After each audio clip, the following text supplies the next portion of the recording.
Alright, class. Today we are going to be looking at social stratification. Don't worry, I will make it simple, practical, and connected to what you already see around you every day in Nigeria. So, when you hear the word stratification, it simply means layers, just like the layers in a cake or the floors in a tall building.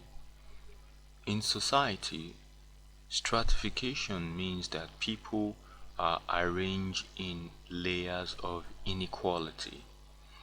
Some are at the top, some in the middle, and some at the bottom. For example, in Nigeria, you often hear people say the elite class, the middle class, and the masses. That is social stratification in action. My name is Adefemi and I am your lecturer for today. Today we are on Module 4, Unit 1. And at the end of this unit, you should be able to define and describe fully what is meant by social stratification. Describe the stratification dimension and finally describe the basis on which people are stratified. So, moving further, what is the definition of social stratification? Social stratification is simply the unequal distribution of resources, opportunities, and privileges in society. These resources could be money, power, education, jobs, respect, or even influence. For instance, a senator in Nigeria earns more money and has more influence than a public school teacher. A billionaire like Aliko Dangote has more access to opportunities than a market woman selling tomatoes in mile 12. That gap and those differences is what we call social stratification. So, moving further, dimensions of stratification.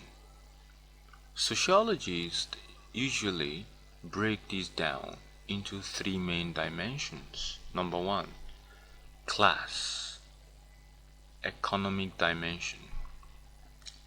So, for those of us that is fond of saying, oh, middle class, um, or masses or first class, the idea about class talks about economic dimension of a person or people. So, number one, class. This is about wealth, income, and prosperity.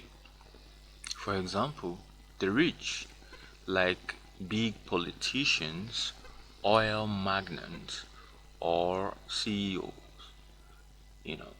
Then the middle class, we have civil servants, teachers, small business owners, and so on and so forth. Then the poor or working class, we have the artisans, farmers, and casual laborers. Alright? So in Nigeria, when you see politicians flying private jet while ordinary citizens struggle with transport fare, that is the class dimension. Anyway, it's not always like this anyway.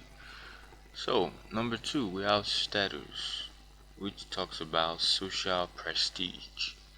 Status. Status is about respect and recognition. For example, a traditional ruler like the Oni of Ife or the Emir of Sokoto has very high status, even if he is not the richest man in Nigeria. Being a professor in the university gives you a level of prestige even though you may not be rich, you know.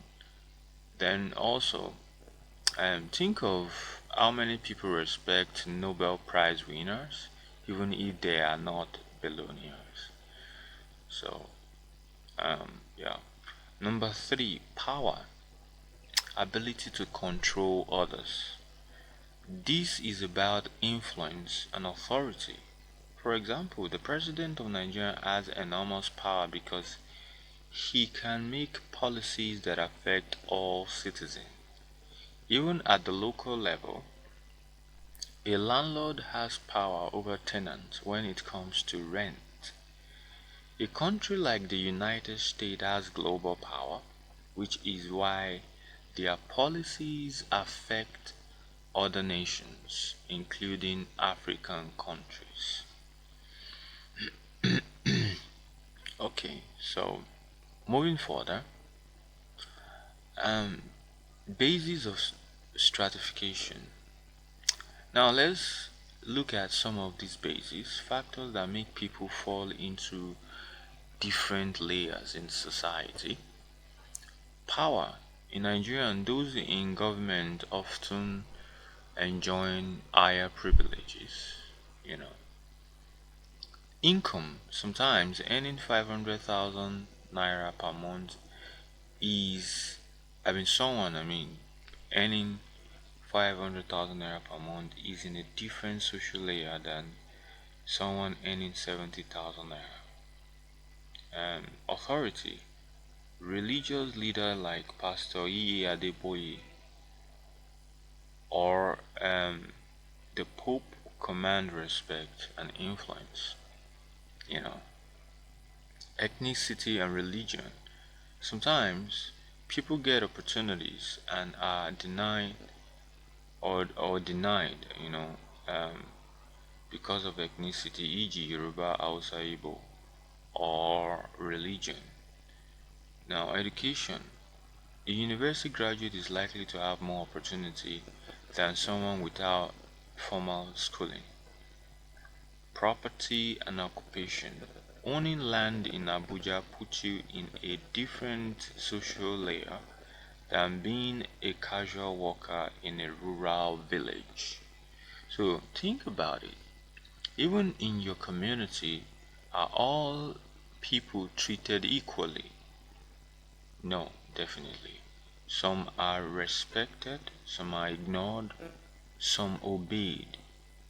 This is stratification. So, moving further, in conclusion, my dear students, stratification is not just theory, it is our everyday reality from Nigeria to South Africa, from America to Europe.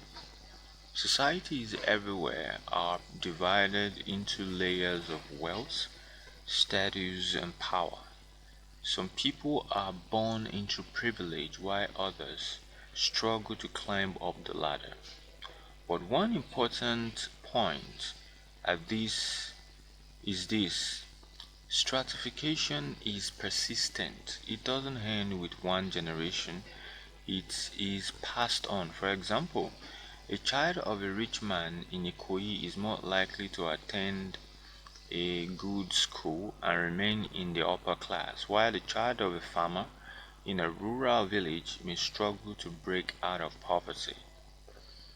So, I have a question for you guys, and you can drop the response in the comment section. And also, if you have any question, you can also drop the question in the comment section and you will get an answer. I promise you that.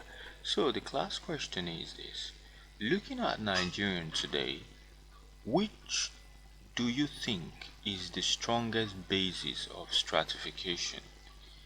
Wealth, education, or ethnicity?